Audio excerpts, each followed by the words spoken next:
Well, thank you for the invitation to be here. I think it was Pastor Fabian rang me up once.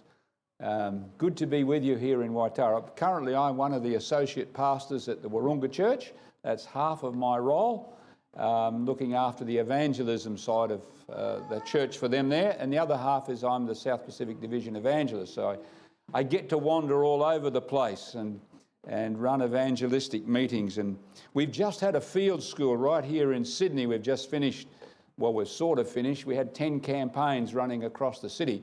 And, as I move around those sites, because that's part of my role to help train these men who were running them, I am amazed at what the Lord is doing. Just the other evening, I was out at MacArthur College, because they've been running a series, and now we're running the Secrets of Prophecy seminar. And there's some guys coming along there. One of them said to me the other night, he said, "This is the first time I've had a Bible." You know, people who have never known much about God, and their lights are coming on for many of these people. One of the guys said to me the other night at the same place, another fellow, he says, "I found this brochure on the ground covered with dirt." He said, I picked it up, and he said, "I'm here. God got me here to come here," he said. "And, I've been a heavy gambler," he said, "but, the Lord's stopped doing something in my life." It's amazing to see. We have, I think, about 3 seminars going on at Wahroonga now to fit the people who have been coming. They can come at different times, but it's exciting to see what God is doing in the hearts of men and women. I was out at Waitara a couple of weeks ago, and there's this lady. She says, "I got a bunch of questions," she said, and man, some of the questions were from left field. She said, "I got chased out of my other church because I asked too many questions." I said, "Well, good, we're glad you're asking questions." But we're having an exciting time to see what the Lord is doing. In the West Australia, we've just finished a campaign over there in about September before this series, and had to go back a couple of weeks ago. It is unbelievable to see what the Lord is doing. My sister rang me. She's following up a couple of these people. She said, "Go to these people's place." He said, "I can't believe these prophecies. I'm in," he says. "I'm in." And his wife says, "I'm in." And my sister, Del, she said, "These people are just really off the chart." What was amazing to me, when I visited them a couple of weeks ago, I says, "So where are you going to church each week?" He says, "We're going to the aged care home." I thought, the aged care home, that's an interesting place to go along. He says, "We love it. These people know stuff." They've got background. They're really teaching us. It really opened my eyes. What the Lord can do is amazing, isn't it? I want to talk to you this morning about the 5 messages from the God that transform our lives. Let's pray. Father, may the Spirit of God be with us this morning. Open our hearts and our minds. Lord, we're not living at ordinary time in this world's history. We're living in the knife edge of eternity. So bless us, give us understanding. I pray that you will be here in a special way with the power of your Spirit in Jesus' name. Amen. I want to thank, I'm glad my wife is here with me this morning, my wife Marilyn. She's the backbone of our ministry. And I'm saying that seriously, I'm just blessed to have her to help in our work for the Lord. I want to talk about an important series of events leading to the second coming of Jesus. Because, you don't have to be a rocket scientist to realise that we're near the end, don't you, what's happening in this world is unbelievable. Never seen some of the things that we're seeing on so many fronts today that really should say, hey, listen, come on, this is no time to mess around. This is time to get serious. Many people are thinking that way. Many of the people that have been coming to our programs, that's why they're there.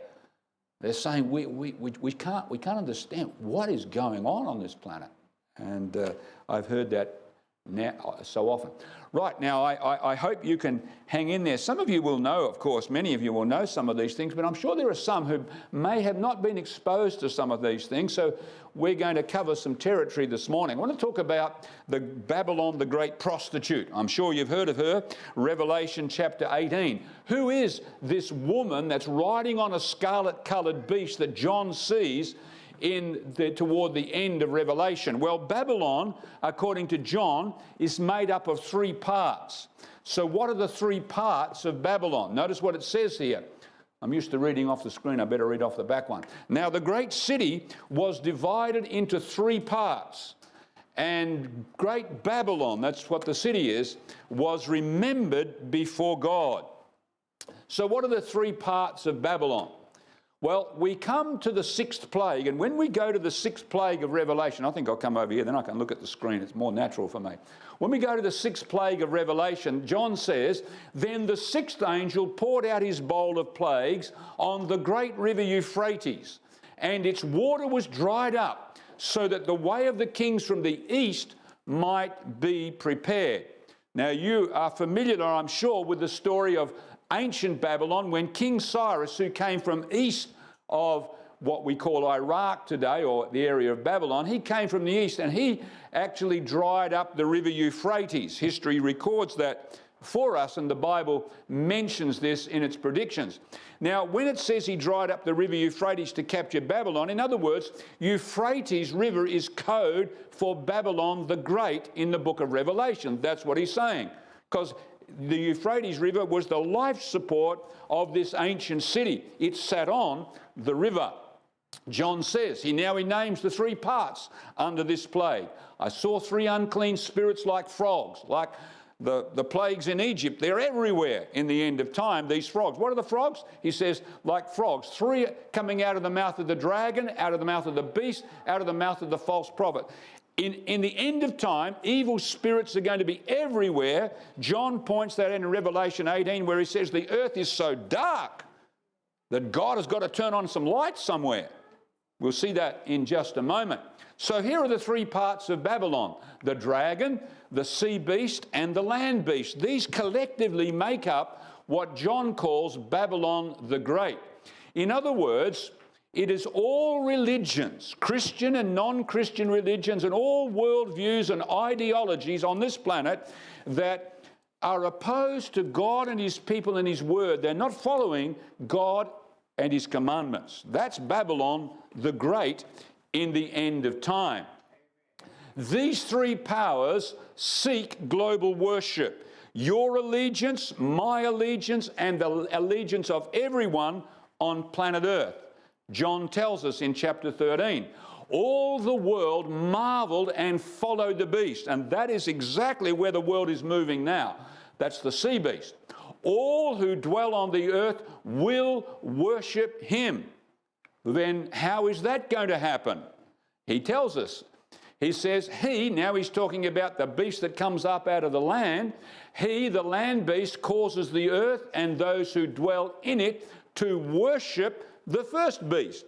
So you see, this second beast leads people to worship the first beast. How's that going to happen? Well, he tells us, telling those, this is this land beast, he tells those who dwell on the earth to make an image, a replica of the beast, that's the one from the sea, and cause as many as would not worship the image of the beast to be killed. And the result is global worship of Satan. Notice what John says. So they worshipped the dragon, who gave authority to the beast, and they worshipped the beast. You know, some of the things in Revelation are pretty much in your face, aren't they? But there's a good reason, and that's because that's where the world is headed, to worship the devil. And that's a serious business. That's deadly business that leads to destruction. John says all the world marveled and followed the beast. All who dwell on the earth will worship him, and that's the result when you worship the devil, destruction. That's why God says in chapter 18, come out of Babylon. Don't stay there. because it's going down. So come out, run for your life. I heard another voice from heaven. This is the voice of God. He makes the last appeal. Come out of her, my people, lest you share in her sins and lest you receive of her plagues. For her sins have reached up to heaven, and God has remembered her iniquities. Now, an interesting picture there, isn't it? God says, run for your life. Don't stay here. You need to come out because it's going down with the plagues. Now, John is actually drawing on the stories of the Old Testament all through Revelation. It's the key. So many stories. Well, here he's bringing about to light the story of the coming out of Babylon back in the days of Ezra and so on.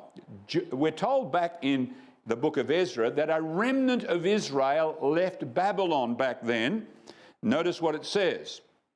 Now, in the second year of their coming unto the house of God, that's the temple at Jerusalem, the remnant that were come out of the captivity, that's Babylon, unto Jerusalem. You see where John's getting things from. And lo and behold, what do we find? We find a remnant comes out of Babylon the Great in the end of time.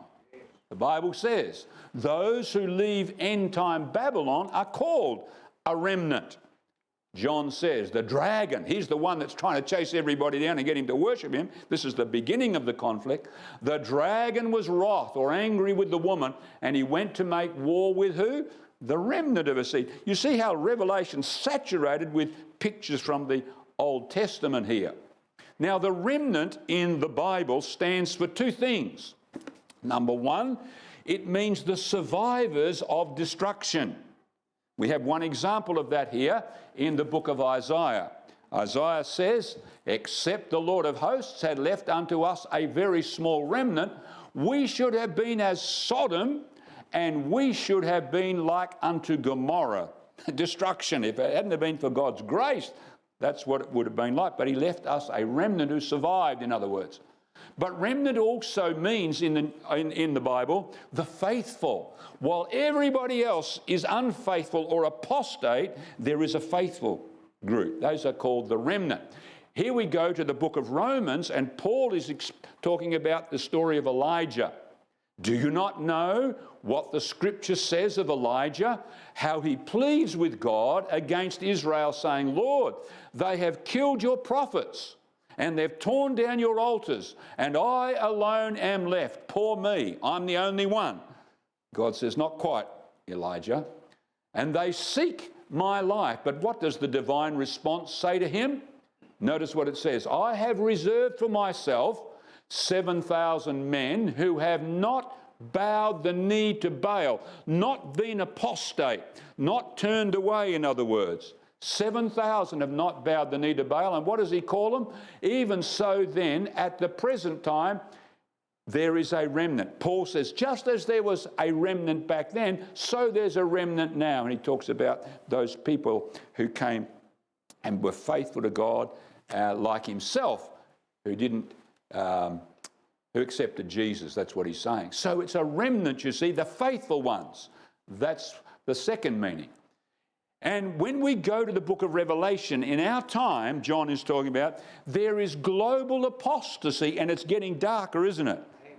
I mean, you think of what society believes today. Just 40 years ago, what the society believes today was said to be wrong.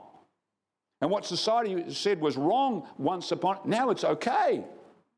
I tell you, the world has moved gigantically in many fronts in recent times. Global apostasy. Think about, sadly, Christianity itself.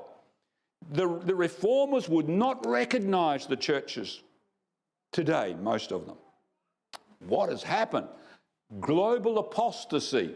In the midst of that, John says, there is a faithful group. He calls them the 144,000, and Tyler read it for us this morning. That 144,000. This sort of scares us a bit, doesn't it? 144,000. Whoa, how can I make that group? Well, we're not going to go there this morning, but I do want to talk about what they're like, because that's important, more important. Notice there are two portraits, two pictures of this group in Revelation. John says, the first portrait says, these are the survivors at Christ's return. These are the ones who survive when Jesus comes. That's chapter 6. He talks about the rocks and the mountains falling on people and so on. And then he sees these people are the survivors in chapter 7. Now, these are the 144,000 Israelites, they're called, who have God's seal in their forehead in chapter 7. In other words, he's saying, not all Israel, not all of them. In other words, not all, a remnant of Israel is the survivors. That's what he's saying. Not all. This is a remnant. This is a remnant of professing Christians, because let's think about Israel for a moment. This is not literal Israel because of the Bible's teaching on this. Just want to remind us of a couple of things. Now, to Abraham and his seed, that's Israel, singular, were the promises made. He does not say, and to seeds as of many, but as of one. And to your seed, singular, who is what? Christ is the seed of Israel, of Abraham. He is Israel. So Christ is the seed of Abraham, he says. And if you and me belong to Christ, if you are Christ, then you are Abraham's seed, you are Israel, and heirs according to the promise. So Israel is anyone in Christ Jesus. That's the beautiful truth, isn't it? Thank God for that. Are you in him? Have you put your life in him? It makes you Israel. That's why Paul can say there is neither Jew nor Greek, there's neither slave nor free, there's neither male nor female. You're all one in Christ Jesus. Paul's not blind. He knows a male from a woman. He knows a Jew from a Greek. He's just saying when you're in Christ, we're all one because we're in him. He is Israel. So now we are Israel. Then the second portrait of the 144,000 is what Tyler read. And that's what we need to concentrate on for a moment here. Because in Revelation 14, these people are the faithful in the midst of apostasy. John says everybody's going to worship the dragon because they either take the mark or they worship the image of the beast or they worship the beast. So the whole world is in apostasy. Not quite. There are some faithful. And then he pictures them, and Tyler read that for us. The 144,000. This time they're said to have God's name on their forehead, Tyler read. What does that mean? It means they have the character of God. Amen. That's what it means. They belong to him and they have his character. What does that mean? Well, let's go back to Exodus chapter 34, where Moses wants to see God. Now the Lord descended in the cloud, and he stood with him there and proclaimed the name of the Lord. What did he proclaim? And the Lord passed before him and proclaimed, the Lord God, merciful and gracious and long-suffering and abounding in goodness and truth, keeping mercy for thousands, forgiving iniquity, and by no means clearing the guilty, visiting the iniquity. What's this a picture of? The 144,000, or the end-time remnant, are the most godlike, kind, nice people on the planet. Don't miss that. The 144,000 is not about being vegan, though vegan's good. Don't get me wrong. I happen to be like that myself. But it's not about that. It's about being like God. What are you like in the home? What are you like in the workplace? Are you a merciful person? Forgiving? Gracious? Long-suffering? This is what the remnant are. Wow, when I think about that, it's easy to be the outward, but are we like that? That's a beautiful picture. That's what our God is like. That's what his people are like. That is incredible. Not only that, these people that have the character of God, they love Jesus. What does it say? They're virgins. That means they're in love with somebody and they've kept themselves pure for this one person. And who is it? It's Jesus. They follow Jesus wherever he goes. You see, this is the remnant. This is the 144,000. They love Jesus. I ask you a question. I ask myself a question. Are you in love with Jesus? Really? Like Paul can say, for me to live is Christ? Wow. This is something special, isn't it? You can see this is a real special people. Who wouldn't want to know a group like this? They are in love with Christ. Why? Why do they love Jesus? Because the third thing is they've been redeemed.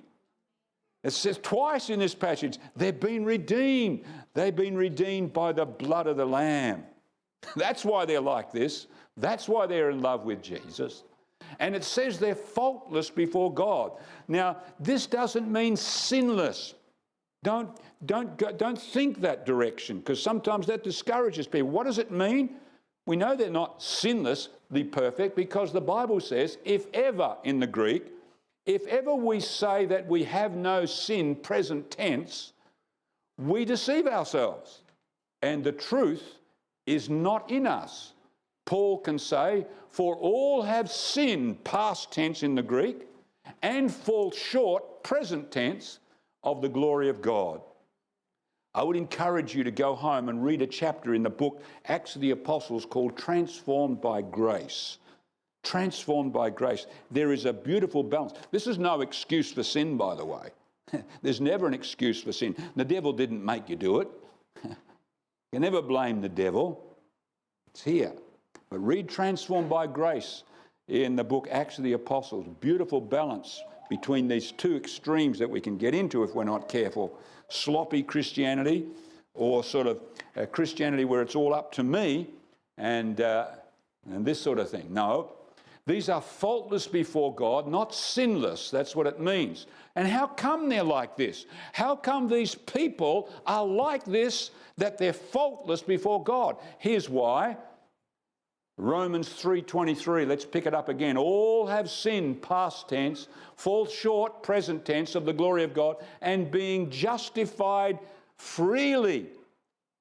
Justified freely, that means declared righteous, counted as if we never sinned, even though we're as guilty as a pig in the mud. I remember some friends of mine, they used to steal milk bottles off the front doors. Remember the days when you had milk bottles delivered to the front doors? And these kids would go around stealing milk bottles. And one day the dad heard about this. He said, boy, if my boys keep this up, they're going to become criminals one day. You know, it might end up killing somebody to steal something. So he went to the police constable in this town where these boys were from, and he said, listen, I want you to arrest my boys next time they're stealing milk bottles. And then he went to his judge friend, the magistrate in the town. He said, I want you to try my boys in your court. I'm going to put the wind up these boys.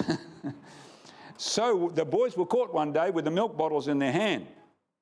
And the policeman caught them, put them in the paddy wagon, put them in the van, and took them to the courthouse. And there they stood before the judge. And he said, boys, how do you plead? Guilty, Your Honour. Guilty, Your Honour. And then he gave them a lecture on stealing and so on. And when he'd finished giving the lecture, he said, acquitted. What does that mean? It means you're not guilty. But they were caught with the milk bottles in their hand.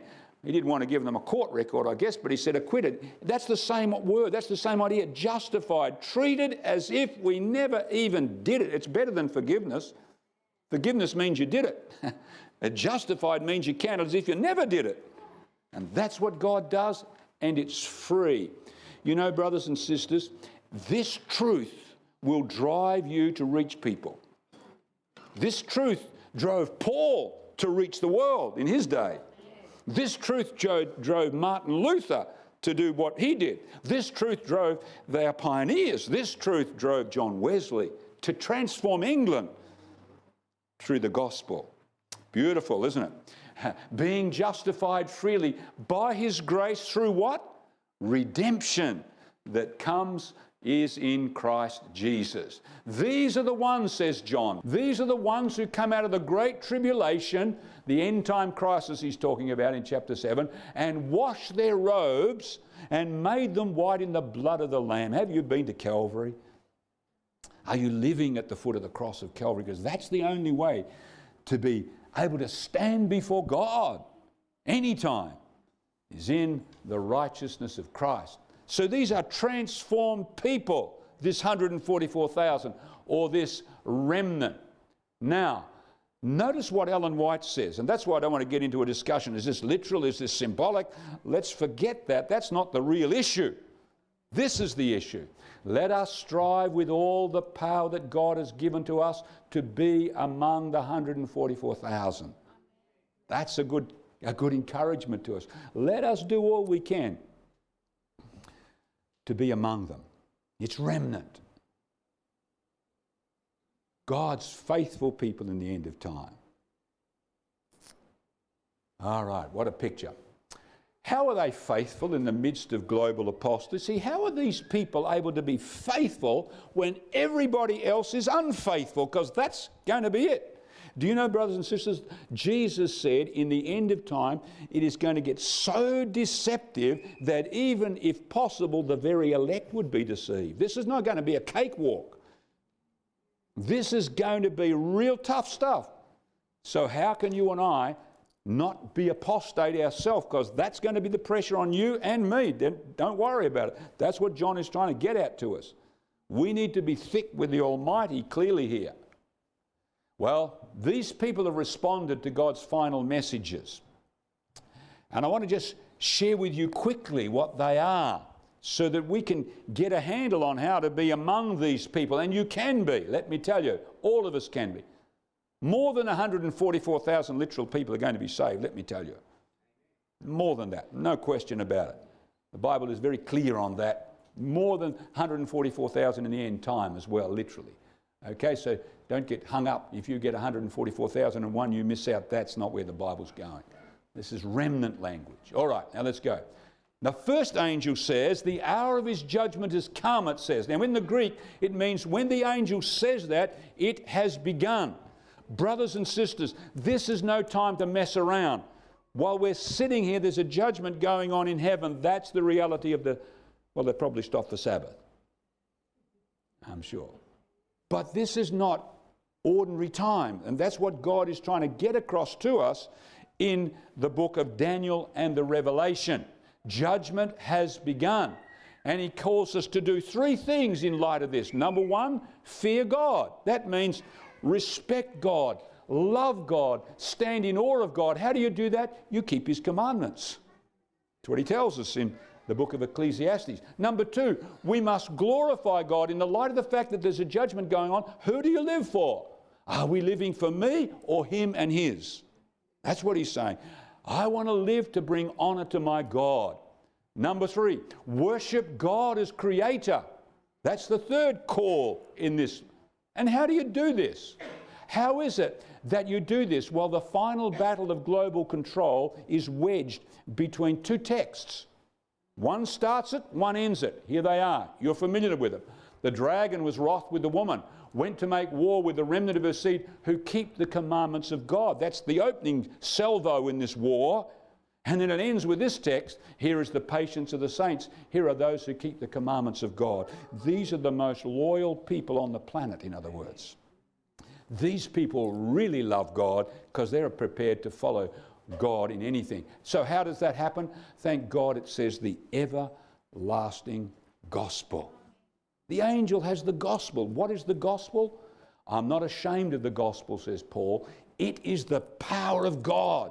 It's the dynamite of God. What for? To salvation, for everyone who believes. For in it the righteousness of God is revealed from faith to faith, as it is written, the just shall live by faith. Have you put your faith in Jesus? Are you resting in him? John Patton was trying to find a word to translate the Bible into the word faith for the people of Vanuatu when it was called the New Hebrides. Couldn't find a word for faith to get across to the people.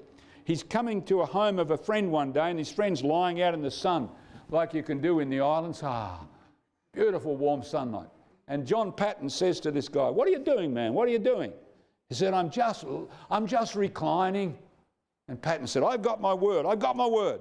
And when he translated the Bible into the language of the people, this is how he translated John 3:16. "For God so loved the world that he gave his only begotten Son, that whoever reclines all their weight on him will not perish, but have everlasting life." Are you reclining your weight on Jesus? We sing the song, don't we? We're leaning on the everlasting arms. Are we throwing ourselves on Jesus? Babylon has fallen, says the second angel. How come it's fallen? How come it's fallen? He tells us, because she made everyone drink her wine, her false teachings. That's what that means there. Now think of it.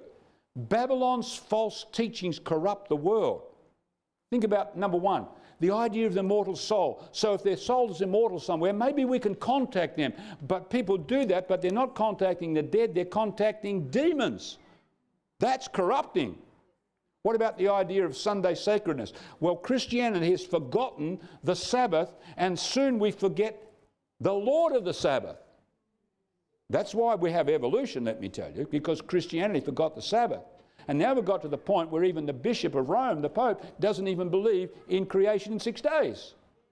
And we've gone even further than that. Many people don't even now believe there's a God, e.g. Richard Dawkins. You see what happens? It corrupts the world. What about the idea of an eternally burning hell? There are more atheists today because of that teaching than you'd care to think of. If that's what God's like, he roasts and toasts people for eternity. He needs a saviour. That's the thinking of people. So what's God saying? Doctrine matters. We better believe this, because oftentimes we hear doctrine is not important. It is vital. Jesus said the truth will set you free. Truth liberates. Error undermines. That brings us to the fourth angel's message. So we're up to three messages so far, if you're counting. But I want to jump to the fourth angel, because what does the fourth angel say? "Oh, after these things I saw another angel coming down from heaven, having great authority." He says, "And the earth was illuminated with his glory, and he cried mightily with a loud voice, saying, Babylon the great is fallen. It's fallen. It's become a dwelling place for demons, a prison of every foul spirit." Got the picture? The world is dark in the end of time. And why does it become filled with demons? He says, because all the nations have drunk the wine of the wrath of their fornication. Doctrine matters. Error will lead us ultimately into demons. That's what he's telling us here. That's why God brings the fourth message we're looking at of the five, the night cry, where God says, "Come out, my people. Don't stay there. Because if you stay there, you receive the plagues." Heard another voice, I should say, from heaven, "Come out of her, my people. Lest," he says, "you share in her sins, lest you receive of her plagues. For her sins have reached to heaven, and God has remembered her iniquities." Question, how do you leave Babylon? How do you leave what's dear to you? How do you leave what you've grown up in? How do you leave what you may be a pastor of? How do you do that? Thank God there's an answer. Revelation tells us how we leave that which is actually going to take us to destruction. "I saw something like a sea of glass," it says, "mingled with fire, and those who have the victory over the beast, over his image, and over his mark, and over the number of his name, standing on the sea of glass, having harps of God, they sing the song of Moses, the servant of God, and the song of the Lamb." Do you see what's going on here? What's the song of Moses? Read Exodus 15. Israel's caught between a rock and a hard place. They've come to the Red Sea. The Egyptians are breathing down their necks behind them. A mountain range is running. They're in trouble. And then God says, he come along and he blew with his wind and parted the sea. And they sang the song, and it goes like this: "God, if it hadn't been for you, we would not got through this. Your power got us through." What's the song of the Lamb? Well, of course, that's how they got out of Egypt. They put the blood on the doorpost, and the angel passed over the homes with the blood on it. What's God telling us here? Only one way to leave. Only one way to help other people leave is the cross of Calvary. That's the power of God that will change your heart. Nothing else will. The power of God unto salvation. That's what he's pointing us. Last angel's message, we finished. This is the 5th of the 5 messages. Don't worship the beast and his image or receive his mark. Don't worship on Sunday. That's what it means. Keep the Sabbath is where he's pointing us. If you do, you receive the plagues. That's what he says. This is serious business. I want you to notice what's interesting comments made here. Several have written to me inquiring if the message of justification by faith is the third angel's message. And I have answered, it is the third angel's message in verity. Now hang on a bit. How on earth is the third angel's message justification by faith in verity? Have you read the third angel's message lately? Let me read it. Let me put it up here. And the reason is because Calvary mirrors the 7 plagues. Notice what it says. Third angel followed them, saying with a loud voice, notice what's in yellow here.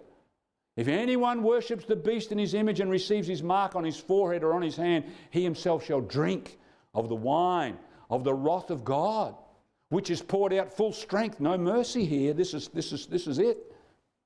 Into the cup of his indignation. They have no rest, day or night, who worship the beast and his image, and whoever receives the mark of his name.